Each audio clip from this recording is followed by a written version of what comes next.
is so bland and whatever. I do not care. I like Bella. She's so real. I feel like the part in this book where James the vampire like catches her and he's going through this elaborate plot. He's a tracker vampire, so he's going through this elaborate plot to get her, and he tricks her, and then he's like doing his like evil like villain monologue talking about his big bad plan, and she's like, oh, okay.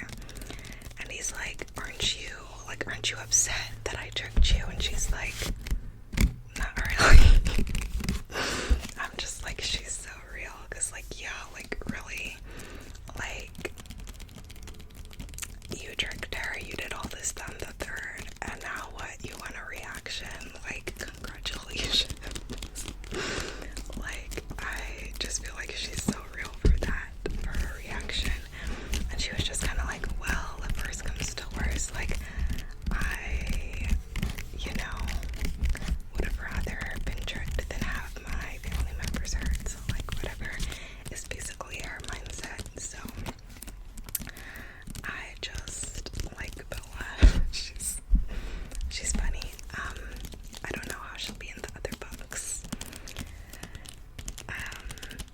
But I liked her in this one.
love Midnight Sun, which I remember Midnight Sun was wild. I read like half of it and I was like, I had to put it down because Edward was being too ridiculous.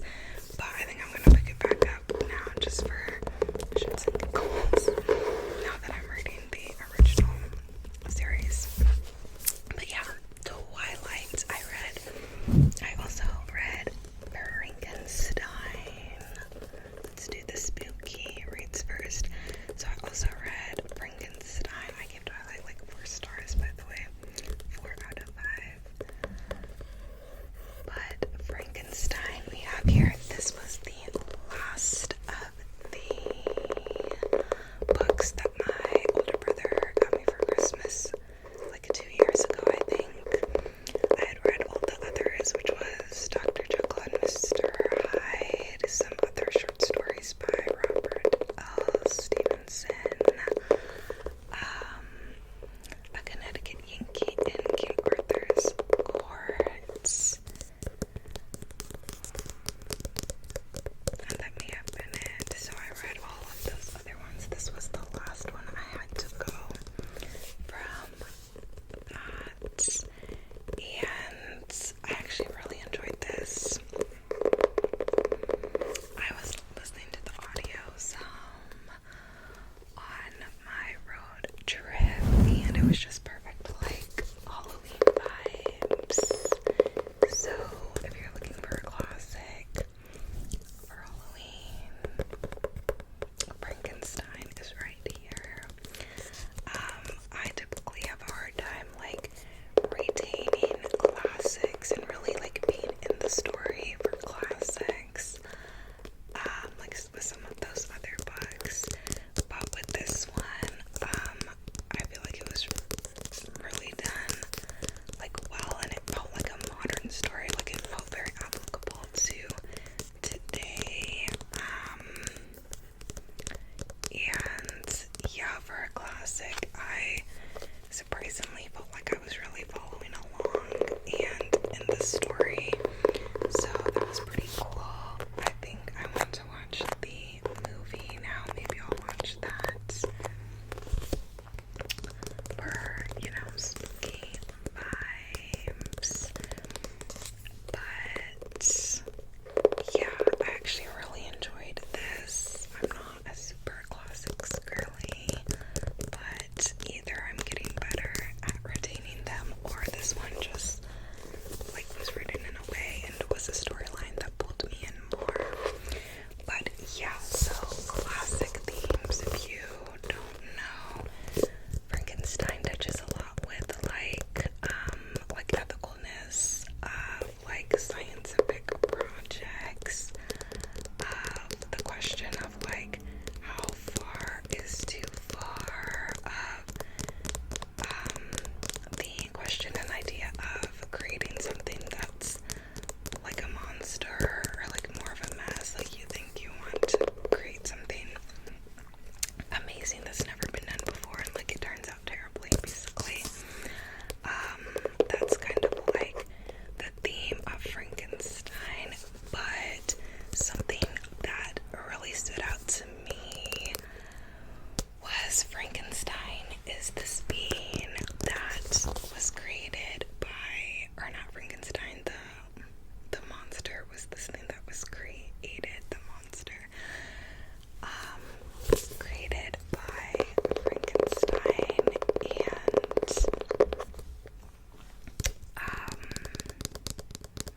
and like didn't ask to be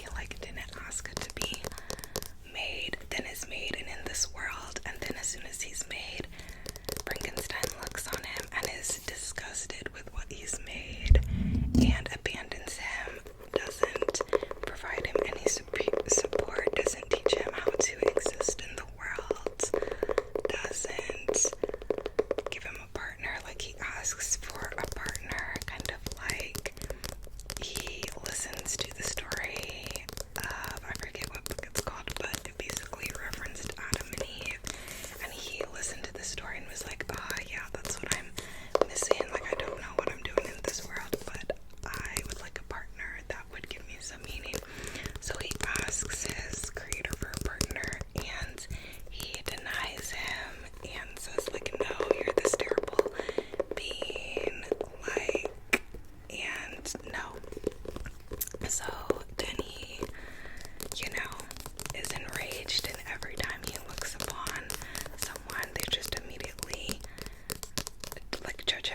this was the third book I'd read by her.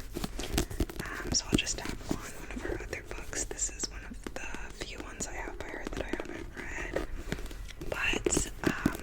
But yeah, so I listened to it on audio, and I really liked this book. I'm just starting to get into like thrillers, and this one was super interesting. Like, there were probably like 4 big plot twists, and like I saw a couple of them, but then I didn't see a couple of the other ones. And the way this book ended, like I literally was thinking about the ending like for quite a while after I finished the book, because the ending just had me so shook. The ending was pretty unsettling, honestly. So I know like some people like unsettling endings for like horror and thriller. I think a lot of people do if you're reading that genre. But yeah, I hadn't read anything with like that kind of ending before. So I was shook. There goes my stomach. I was shook. So I don't know, maybe if you're super well versed in the genre, you might not be, but I was pretty shook. Like, the ending was just like so unsettling and so like wow. But yeah, it was a good thriller, and yeah, I think it was like a quick thriller too. I think the audiobook was only like maybe like 10 hours, I don't know. And yeah, it was good. There's also a sapphic element, so if you like horror and thrillers and would like to see a little sapphic element, there's also that to it. So yeah, I really enjoyed. And yeah, that is You're Not Supposed to Die Tonight. And then I listened to the audiobook for A Flicker in the Dark by Stacey Willingham.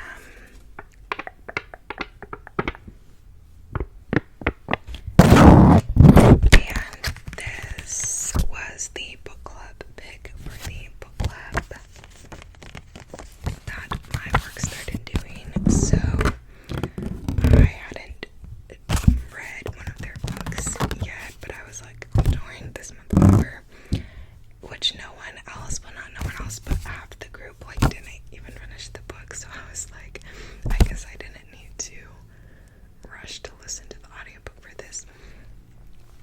But yeah, I really liked this book. It had a lot of twists.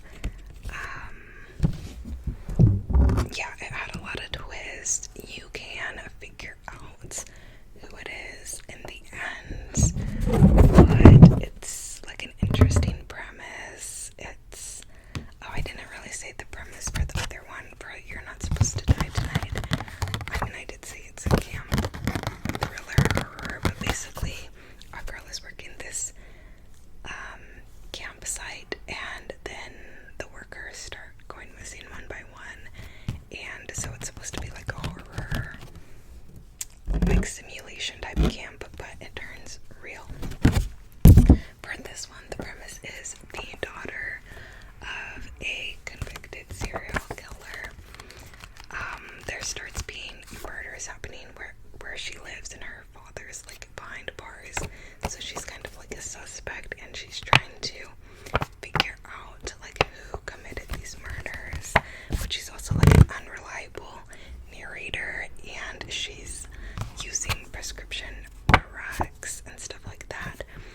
So it's like you're figuring it out as you go, but also keeping in mind that she doesn't necessarily have like her point of view is not necessarily reliable as to like the facts. So yeah, I really enjoyed this one. Both of these thrillers, like I really enjoyed, and it really made me think that I should explore more thrillers.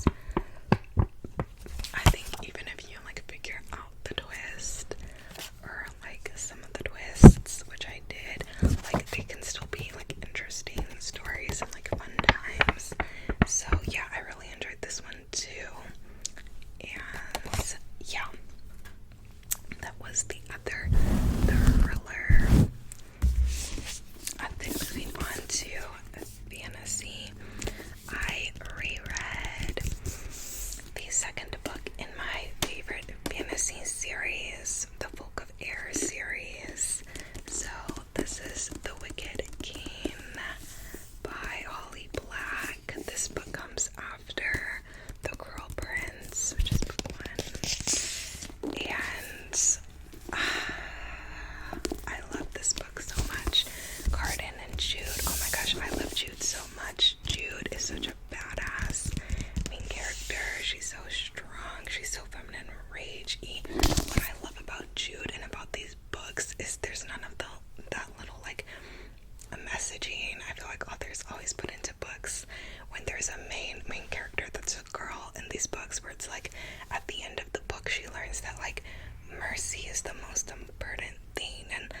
characters be ruthless, like the male main characters in the same books. Like, it pisses me off, kind of. But in the Book of Air series, no, Jude is like, if the Fae are cruel, conniving beings, then I can't be like them because I'm human, then I'll be worse. And I love that about her. She's so fierce, and yeah, she outsmarts, she outconnives, she just, I love her.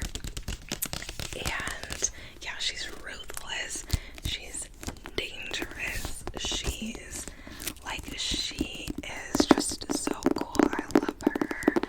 So yeah, and then you have Carden, who you think is all cruel from the first book, but then you see that really he's not that fierce. Like, he's more like puts on a front but isn't actually about that. And then Jude is like, looks like a, like a human girl, but is like actually like the one who's like really like fierce and whatnot.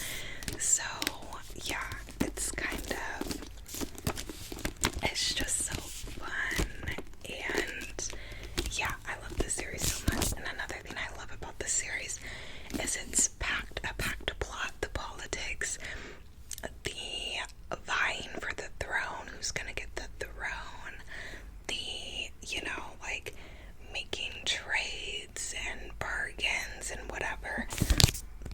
Her parents' murderer is her stepfather, and she has a complicated father relationship there. Like, it is action-packed. Her sister's fiance tried to kill her. Like, it's an action-packed plot, but they're not 1,000 pages, they're not 500 pages. It's an action-packed plot, but these books are like 300 pages each, like 330, 350, like whatever pages each. That's what I'm talking about. A good plot, a fierce main character, a great storyline, and not unnecessarily long and repetitive. That's what I'm talking about. So yeah, I reread this and I loved it just as much as the first time I read it. This series is what got me back into reading almost 2 years ago. In, what was it, December of 2022? Yeah, 2022. This series is what got me back into reading. Before that, like, I was barely reading at all. Like, I would read like a few books like on Christmas break, or maybe like one book a semester, or longer than that. Like, I really wasn't reading much in college. Excuse me. But this series is what got me back into it. So I think this is a great series to start with if you're just getting into reading and if you're just getting into fantasy. And also, this is like enemies to lovers done right. Like, this is actually enemies to lovers. None of this, they kind of don't like each other and people call it enemies to lovers. Nar, this is actually enemies to lovers. So, loved rereading that. And then we have A Court of Wings and Ruin by Sarah J. Maas. So I did finally finish A Court of Wings and Ruin. This book, I picked it up, I don't know, it feels like forever and a day ago. And then I would like pick it back up, listen to a little bit of it on audio. Then I would put it down and not pick it back up for like a month. Because while the plot is good and interesting and the cast is interesting and whatnot, it's just so long and in-depth and at times repetitive that I struggled to like commit and stay with it. Also,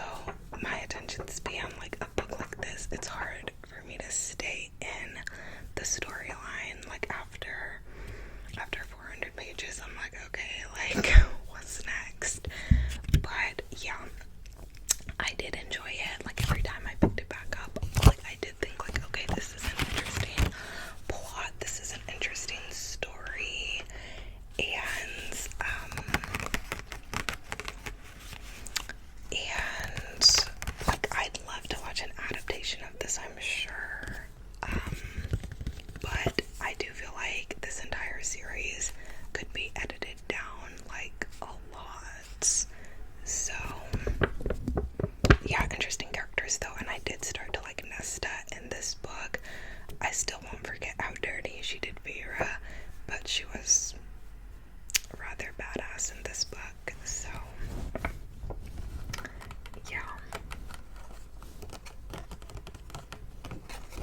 I feel like I would have liked to see more race in this book, and not race in sex scenes, like actually just race in general, like race point of views. I would have liked to see, like, they led it up to making you think that it would go back and forth like the whole book or something, and it's literally like, what, like 2 point of views from him, like 1 or 2.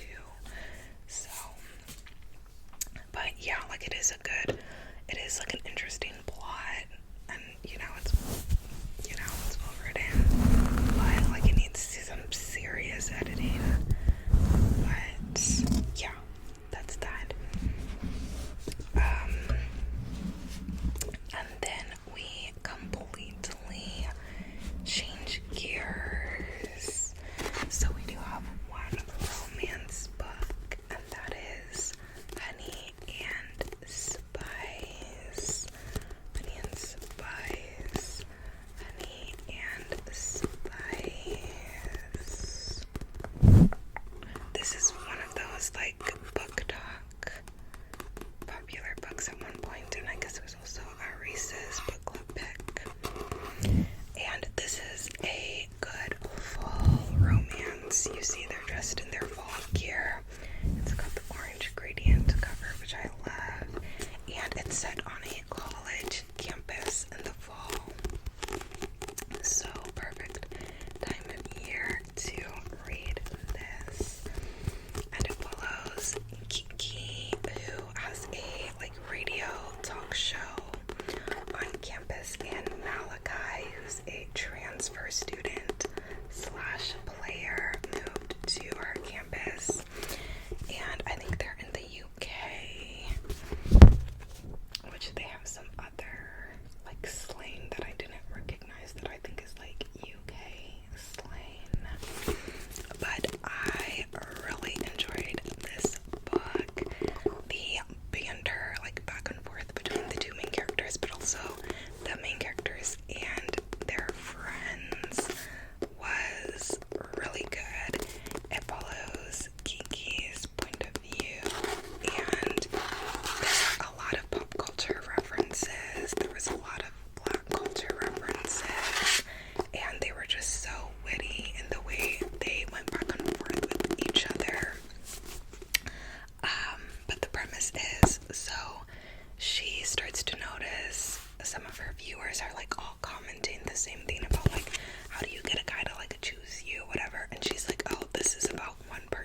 so I wasn't really about that, but I guess it was to show like that she had a hard time with friendships before, and so she goes on this arc like also in being more comfortable with friendships. But yeah, that plot line seemed a little weird to me though, because like her friend wasn't gracious, but also she like wronged her friend at the same time. So I didn't really care for that like flashback subplot thing. But yeah, I should like tab books sometimes so I can like flip to something that I'm thinking about. But that just seems like a lot. Oh, like this, like she was like, okay, calm down, Olivia Nope, instead of Olivia Pope from Scandal. Like they always have these like little one-liners when they'd be going back and forth. That was just cute. It references the title Brown Sugar and Spice, or Honey and Spice, a lot in the book. And yeah, I gave it 4 out of 5 stars and would definitely recommend it for a college romance, which I feel like we need more romances set in college and as a fall romance. So that's the one romance. And then I have 2 literary fictions. So I have Cleopatra and Frankenstein by Coco Mellers. Now, apparently, according to the back of this book, it took the author 7 years to complete this book. And I can tell because this book is very well done, I thought. It follows Cleo and Frank, who call each other Cleopatra and Frankenstein, even though that's not their names. Which now I get the Frankenstein reference now that I've read Frankenstein, because they referenced like, what should we call you, like Frankenstein, because you make monsters or whatever. Now I get it. But yeah, this book was really well written. I kind of knew that this was gonna be in that like contemporary literary fiction, like sad girl genre. And people were comparing her writing style to Sally Rooney, who's like my all-time favorite author thus far, I feel like, currently. But so this did not quite reach like Sally Rooney for me, but I did think it was very good. There's like a full cast of characters though for this book. Like based on the back, how it says that this British painter Cleo meets Frank, this 20 years older man who's successful and whatever, and they impulsively marry. It changes their lives and the lives of those around them. So I thought it was going to be just about Cleo and Frankenstein and just show how it affected the others. But no, this book has point of views following all these other people. So that was my main one thing that I didn't like about the book. I was like, I did not care for some of these POVs. Like we have the ones for Cleo and Frank, but then we have one following this girl, Eleanor, that Frank gets involved with later. There's one for Anders, this dude that's Frank's friend, but also always liked Cleo and has sex with Cleo a few times, or a couple times, I think it was. There's one following, what's the one guy's name? There's one following Cleo's best friend, her gay best friend, who people always think she's dating, and he feels like Cleo is like his soulmate, just not romantically. So he always like lets people think they're together when people are like, oh, how long have you two been together? There's one following him. There's one following his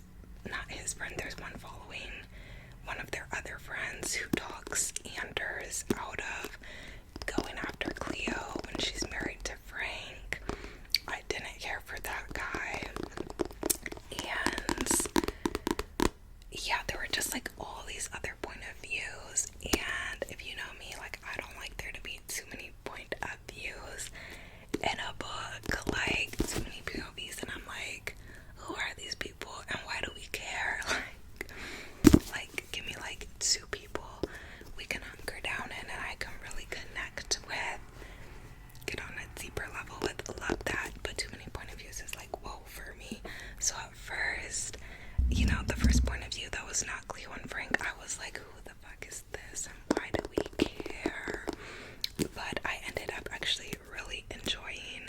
Oh, there's also one for Frank's sister, a point of view following her. Like there were so many point of views, but I actually ended up really enjoying the point of views. Like I enjoyed something from all of the point of views, except I didn't care for the point of view of that guy who was one of their friends. I don't even remember how they knew him, but he was one of their friends, and he talked Anders out of going after Cleo when she was involved with Frank.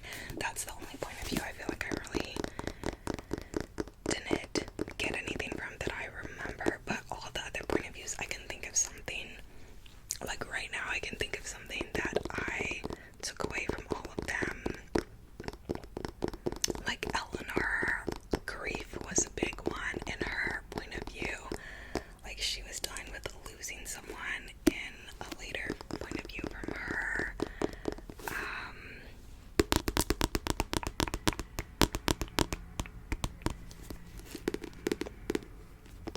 Anders is grappling with his love for Cleo because he feels like he's in love with Cleo, but she's with his best friend Frank, and so he feels like his feelings for Cleo are a betrayal of his friendship for Frank. So Anders, like I, you know, was interested in his point of view. Although Anders pissed me off, honestly, because I was like, yeah, your feelings for Cleo are a betrayal of your friendship with Frank, but also you've now gotten involved with Cleo, so now just leaving her high and dry is also betraying her. So now, like, I kind of just wish he would have committed and just stayed to betraying one of them instead of both of them. Like, and I feel like he did Cleo really, really dirty. So Anders pissed me off. Like, I didn't like him in the end. Just aggravating his behavior. And I also didn't like his because, like, I liked it because I felt like it was real, but I didn't like it in that it made me, like, mad. But I feel like it was realistic because I thought it also showed how, like, men a lot of times will prioritize, like, appearances with other men over, like, the feelings of the woman they supposedly care about. Like, Anders was over here claiming he was in love with Cleo at one point, but then, like, Frank was having an emotional affair with this girl Eleanor, and Cleo was, like, essentially alone and depressed and suicidal, and Anders, who supposedly loves her, is nowhere to be found because he doesn't want to betray Frank anymore, even though he already has, and he claims he's in love with Cleo. Like, it just pissed me off because I'm like, okay, you supposedly love this girl, but, like, you're not there for her. Like, you clearly, like, don't care about her that much. Like, but you got her caring about you. So, Anders just really pissed me off. Frank pissed me off in the end, too. Like, I feel like Cleo was not kind to him sometimes, so I think Cleo was on the wrong at points in their relationship as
characters over time.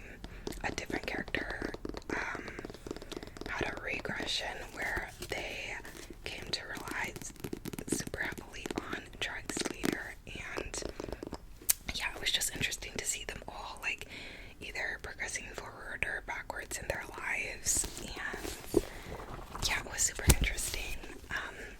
I really enjoyed it.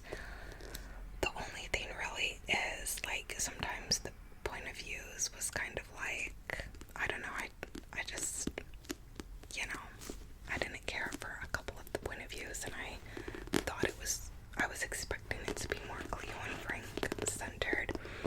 So that was pretty much the only thing.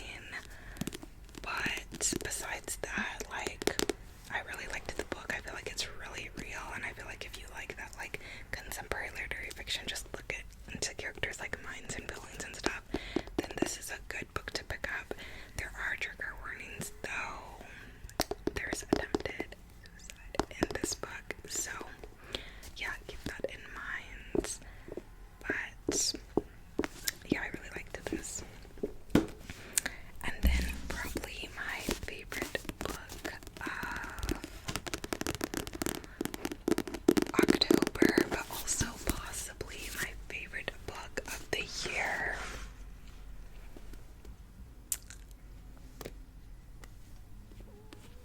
is Betty by Tiffany McDaniels.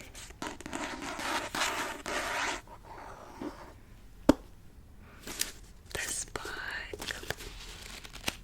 was so freaking painful. This book is like excruciating. It was like excruciating for me. It explores so many topics of racism because her father is Cherokee and her siblings are mixed, and like the teachers at school are like physically abusive to them, the other children, you know, all that. Her father gets beat up at one point at one of his workplaces because of it. So there's that. It also has dark themes. It details SA with multiple characters, multiple women in her family get essayed very brutally, and multiple times. Like for some of them it's a continuous thing, so it shows that so that was a big thing. There's themes of death. Multiple of her siblings die. Like this book was just very like difficult to get through, but it was like it covered so many things so like just intently. Like it was just like really well done. I didn't even really say what it's about, I guess, though, but it follows 3 generations of Betty's family. So her grandmother, her mother, and her siblings in Breathitt, Ohio, so southern Ohio, and it shows them coming up in a very patriarchal world. A lot of religious people telling them that they're like wrong, that the union between her mother and her father are wrong since they're a mixed couple, that the girls can't wear pants and have to wear skirts in school, and that they're to blame for boys like trying to grab them. Like there's so many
honestly, and he's not aware, he doesn't know, but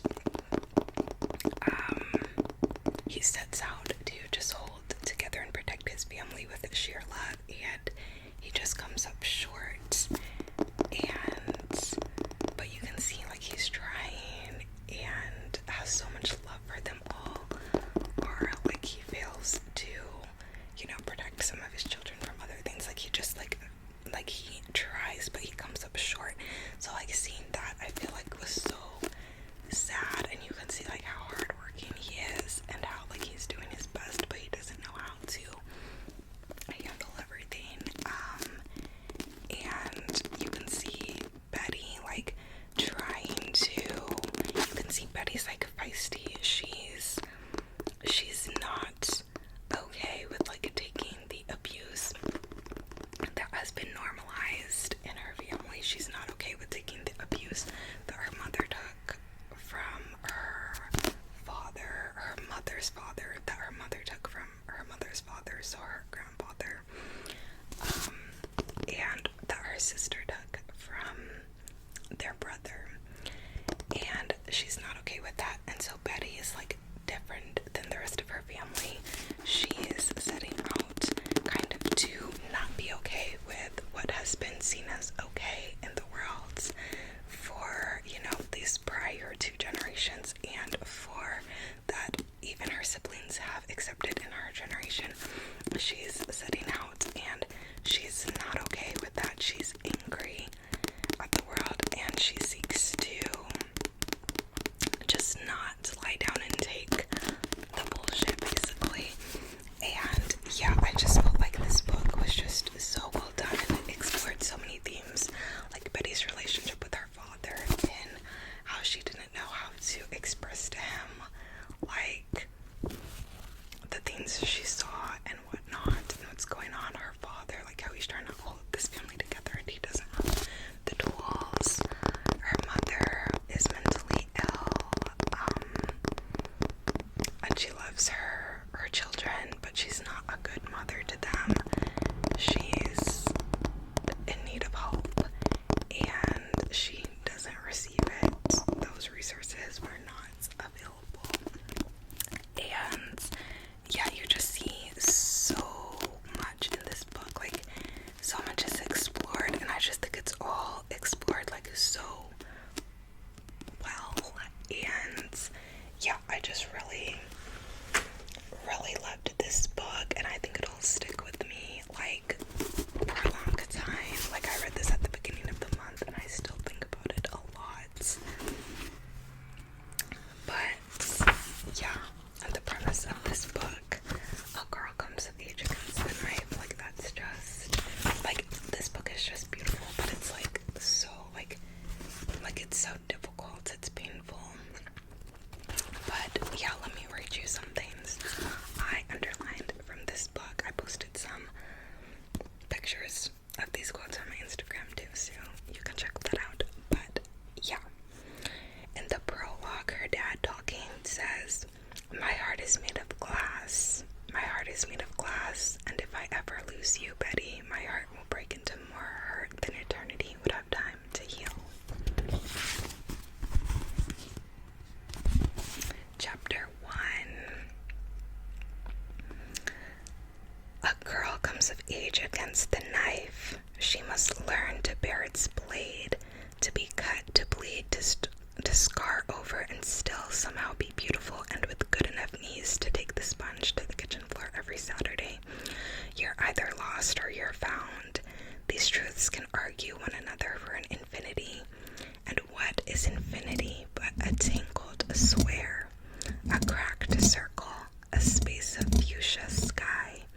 If we bring it down to earth, infinity is a series of rolling hills, a countryside in Ohio where all the tall grass snakes know how angels lose their wings. I remember the fierce love and devotion as much as I remember the violence. Like immediately it starts out just beautifully. Oh, and it talked about how Cherokee celebrated being a matriarchal and matrilineal society, how the women were seen as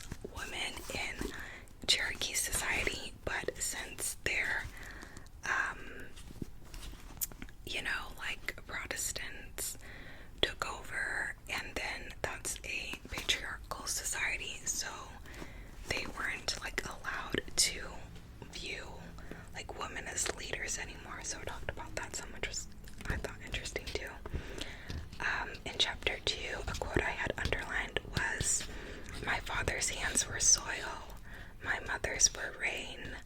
No wonder they could not hold one another without causing enough mud for two. I just felt like that was a beautiful way of expressing like two different things coming together and making a mess.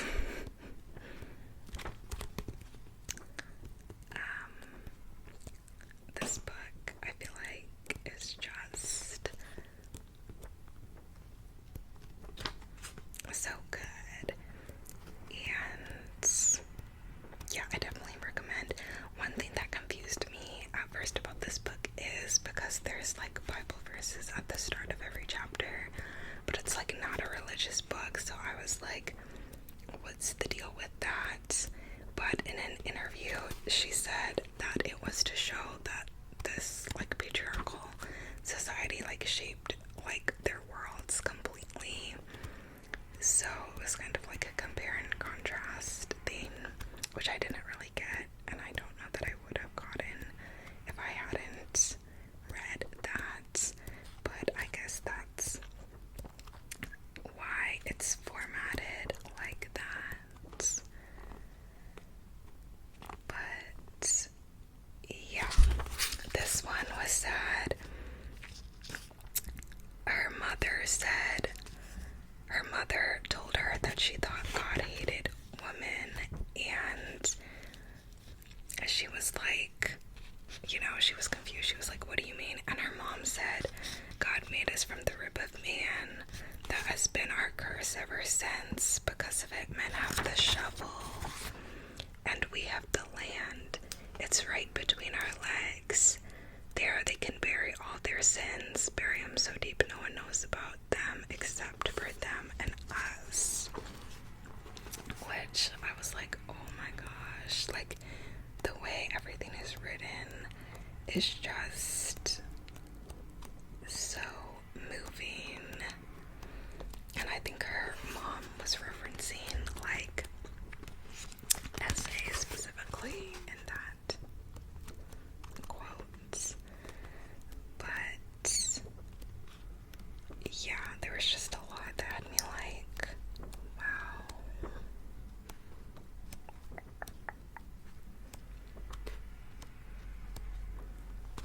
I see the sun is setting,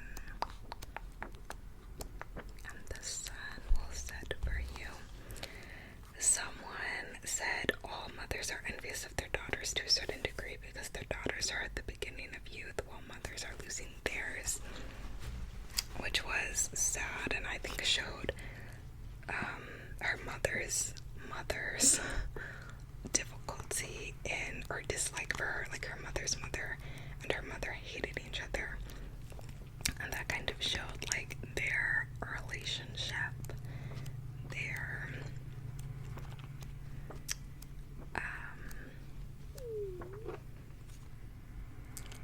there was this thing about a horse, a blind horse, that her dad felt compassion on and took in, and how it made her cry because she felt like connected to this horse, and how the horse could just feel the wind and must have been wondering like if they were finally loved. Like it was just so beautiful and sad.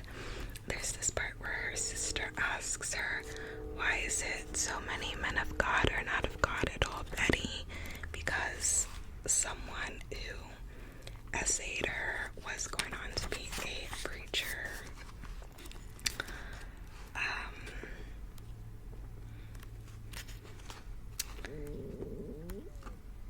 Oh my gosh, my stomach is like grizzly bear over here. But yeah, her father told her, you know why hills were made, little Indian. Hills were made so men could stand at the top of them and roll their sins down.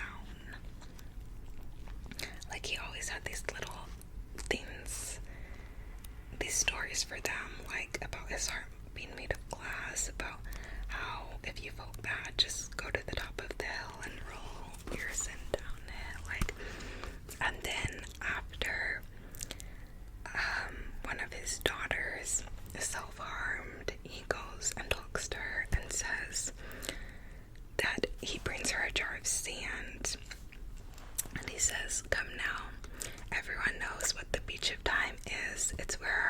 jars of life are kept. Each jar is full of sand that measures our time on earth. I searched through all them jars until I found yours. And look at it. It's full to the top with sand. Any more, it would be pouring out from under the lid. God's given you more days than most, Freya. I should know. I saw the jars. I saw how some were filled with only a spoonful of sand and some with just a grain. God has great plans for you, my girl. Like, the way he left his family was just so sweet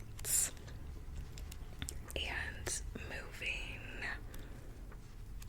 and just so good. So freaking good.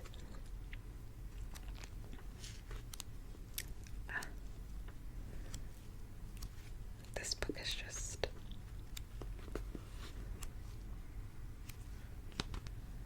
so moving.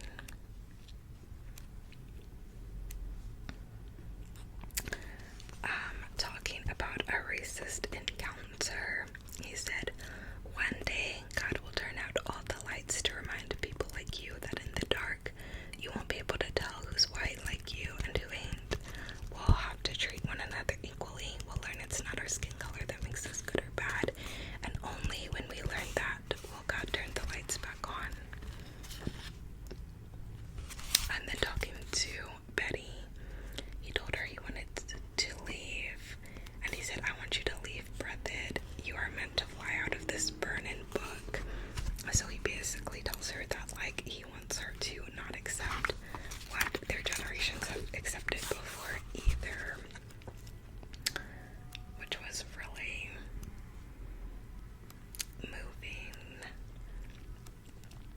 And yeah, there's just so much beauty in this book.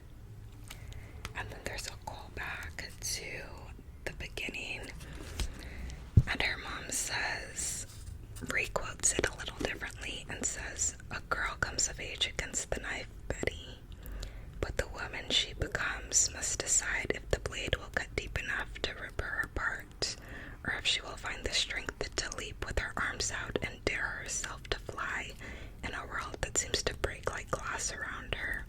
May you have the strength. So, the whole book I just felt like was beautiful. Like, this book is, I feel like it's just one of the most moving things I've ever read, and yeah, I adored it.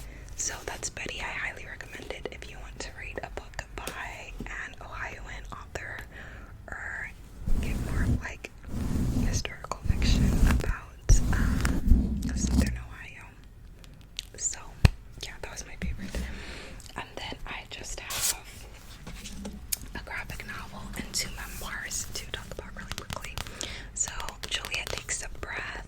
This is a coming-of-age queer graphic novel following Juliet moving to, I think it's Oregon from the Bronx, and meeting a bunch of queer friends and stuff. I really liked the color scheme and color gradient in this. I felt like it encompassed a lot and was done well.